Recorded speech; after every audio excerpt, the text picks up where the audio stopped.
এ নিয়ে আলোচনার জন্য স্টুডিওতে আছেন সহকর্মী ফরহাদুর রহমান, যাচ্ছি তার কাছে। ফরহাদ, আপনাকে স্বাগতম। ধন্যবাদ। যেমনটি আমরা প্রতিবেদনে দেখছিলাম, খাতুনগঞ্জে সবচেয়ে বড় পাইকারি বাজার, সেখানে ভোজ্য তেলের দাম সপ্তাহ ব্যবধানে 200 টাকা বৃদ্ধি পেয়েছে। আসলে ভোজ্য তেল আর চিনির বাজারে কি হচ্ছে?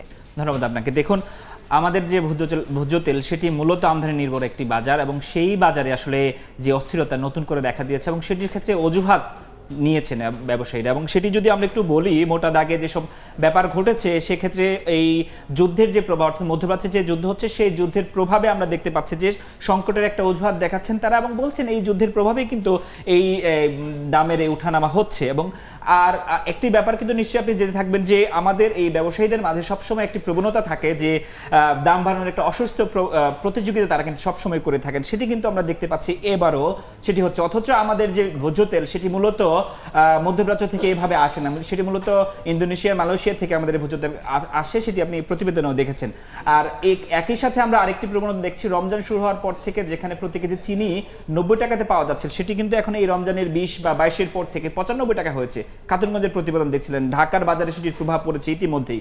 এবং এই যে দাম বাড়া ভোজ্য তেল কিংবা চিনির, সেক্ষেত্রে আমরা দেখতে পাচ্ছি পরিবহন খাতেও কিন্তু সেটির প্রভাব পড়েছে, যার সবশেষ প্রভাবটা আসলে সাধারণ যারা ভোক্তা আছে তাদের ক্ষেত্রে পড়েছে। অর্থাৎ ভোক্তাকে আসলে এই যে অসুস্থ প্রতিযোগিতা বলুন, কৃত্রিম সংকট তৈরি করা বলুন, এই সব কিছুর ক্ষেত্রে এই সাধারণ ভোক্তাদের আসলে এর দায় নিতে হচ্ছে। এবং এইটির ক্ষেত্রে আমাদের বিশ্লেষকরাও কিন্তু কঠোর বার্তা সরকারের প্রতি দিয়েছেন। তারা বলেছেন যে এটি এখনই আসলে নিয়ন্ত্রণে আনতে হবে, কেননা ভোক্তাকে স্বস্তি দেয় আসলে সরকারের কাজ, এবং যারা আসলে এই অসাধু ব্যবসায়ী তাদেরকে কোনোভাবেই যাতে ছাড় না দেওয়া হয় সেটি কিন্তু তারা এই বারবারই কিন্তু ওই মনে করিয়ে দিচ্ছেন। তো এক্ষেত্রে যেটি সরকারকে করতে হবে, বাজার মনিটরিংটি বাড়াতে হবে, সেটি কিন্তু আমাদের অর্থনীতিবিদ এবং বিশ্লেষকরা বারেবারেই বলে থাকেন, এবং আমরাও সেটি দেখছি যে এবারও এর বিপরীতে কোনো কিছু করতে গেলে সেক্ষেত্রে আমরা ভালো ফলাফল দেখতে পাবো না। তবে আরেকটি ব্যাপারে আপনাকে আসলে জানিয়ে রাখি, বাজার মনিটরিংয়ের পাশাপাশি ব্যবসায়ীদের যে প্রবণতা, এই যে অসুস্থ প্রবণতা, সেটি কিন্তু তাদের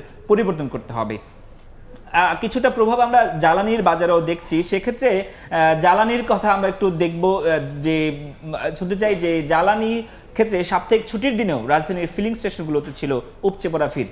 ঘন্টার পর ঘন্টা লাইনে দাঁড়িয়েও পর্যাপ্ত জ্বালানি তেল পাওয়ার অভিযোগ গ্রাহকদের।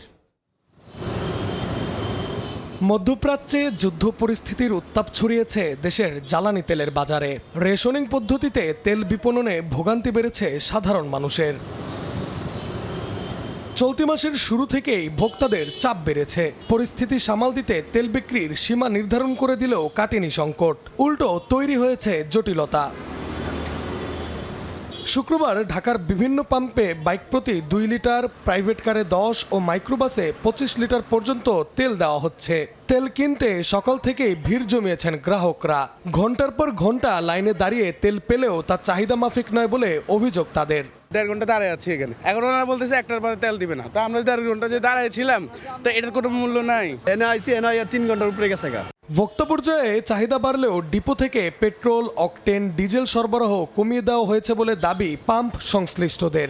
রেশনিং অনুযায়ী 75% দিচ্ছে, এতে আমরা অনেক ভোগান্তি পড়তেছি। আমাদের এখন ডিমান্ড 100% ওভার। আজকে শুক্রবার আমি মাত্র 9000 লিটার অকটেন এবং 4500 লিটার ডিজেল পেয়েছি। ঈদযাত্রা সহজ করতে রেশনিং পদ্ধতির বদলে চাহিদা মাফিক তেল সরবরাহের আহ্বান ভোক্তা ও পাম্প মালিকদের।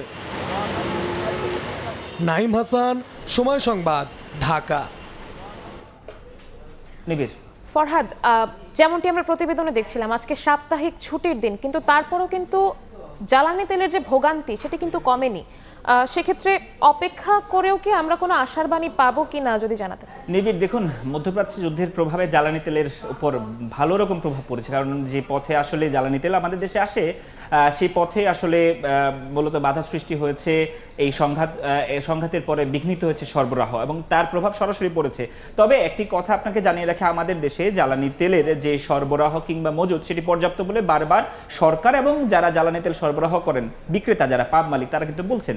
তারপরে আসলে ভোগান্তিটা কেন হচ্ছে সে প্রশ্নের উত্তর যদি আমরা দিতে চাই, আমরা একটু দেখতে চাই যে দীর্ঘ সময় আসলে আমাদের চালকদের, বিভিন্ন ধরনের যানবাহন চালকদের অপেক্ষা করতে হয়। সেক্ষেত্রে তাদের অসন্তোষ এবং ভোগান্তি তো বেড়েছেই, সেটির ক্ষেত্রে আমরা দেখতে পাচ্ছি যে অনেক ফিলিং স্টেশন কিন্তু বন্ধ। অর্থাৎ যেসব জ্বালানি তেল সরবরাহ করেন, যারা অকটেন, ডিজেল, পেট্রোল যারা বিক্রি করেন, তারা কিন্তু চাহিদা মতো জ্বালানি তেল দিতে পারছেন না, কারণ তারা যে পরিমাণ জ্বালানি তেল গত 3 মাসে পেয়েছেন, বিক্রি করেছেন, তার উপর রেশনিং করে আসলে জ্বালানি তেল দেওয়া হচ্ছে। সে কারণে তারা বলছেন যে এই সংকটটা তৈরি হচ্ছে মূলত। এবং তারা যেটি বলছেন, এবং গ্রাহকদের ভোগান্তির তো বারে বারে আমরা যেটি আমরা সংবাদেও এটি উপস্থাপন করেছি, এবং তারা সিলিং এর কথা বলছেন।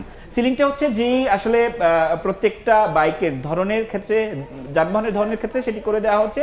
বাইকের ক্ষেত্রে 2 লিটার অকটেন বা পেট্রোল নিতে পারেন, এবং যারা প্রাইভেট কার আছেন তারা 10 লিটার, এবং অন্যান্য গাড়ির ক্ষেত্রেও আরও সিলিং করে দেওয়া হচ্ছে। এই যে সিলিং, সেই সিলিং নিয়েও কিন্তু অসন্তোষ ছিল, তবে কিছুটা স্বস্তির বাণী আমরা সরকারের পক্ষ থেকে শুনেছি। বিপিসির সম্প্রতি যে ঘোষণা দিয়েছেন, রাইড শেয়ার যারা করছেন তাদের ক্ষেত্রে আমরা দেখতে পাচ্ছি যে 5 লিটার পর্যন্ত, এবং সেটির ক্ষেত্রে আমরা কিছু কিছু ফিলিং স্টেশনে দেখি এই সিলিং 5 লিটার সবাই নিতে পারছেন। এবং রেশনিং এর ক্ষেত্রে যেটি আসলে তারা 25% কমিয়ে সেটিকে আবার 15% সরকার ঘোষণা দিয়েছেন, সেটি তারা নিয়ে পাম্প মালিকরা অভিযোগ করছেন। তারা বলছেন চাহিদা তাদের ততটা যদি তাদের সরবরাহ করা হয়, সাধারণ মানুষের যে অসন্তোষ এবং ভোগান্তি, ঘন্টার পর ঘন্টা দাঁড়িয়ে যে অপেক্ষা করা, সেটি কিন্তু শেষ হবে। এবং এটি করলে আসলে পাম্প মালিকরা যেমনটা সন্তুষ্ট হতে পারবেন। সামনে ঈদ সামনে রেখে সিলিং পদ্ধতি সরে গেলে গ্রাহকরা, যানবাহন চালকরা সেই যে ভোগান্তি তা থেকে পরিত্রাণ পেতে পারবেন। ফরহাদ, আপনাকে অসংখ্য ধন্যবাদ। ভোজ্য তেল এবং চিনির বাজারের অস্থিরতা এবং জ্বালানি সংকট নিয়ে যে জনগণের মধ্যে ভোগান্তি, এই বিষয়ে আলোচনার জন্য আমাদের সাথে স্টুডিওতে যুক্ত হয়েছিলেন সহকর্মী ফরহাদুর রহমান।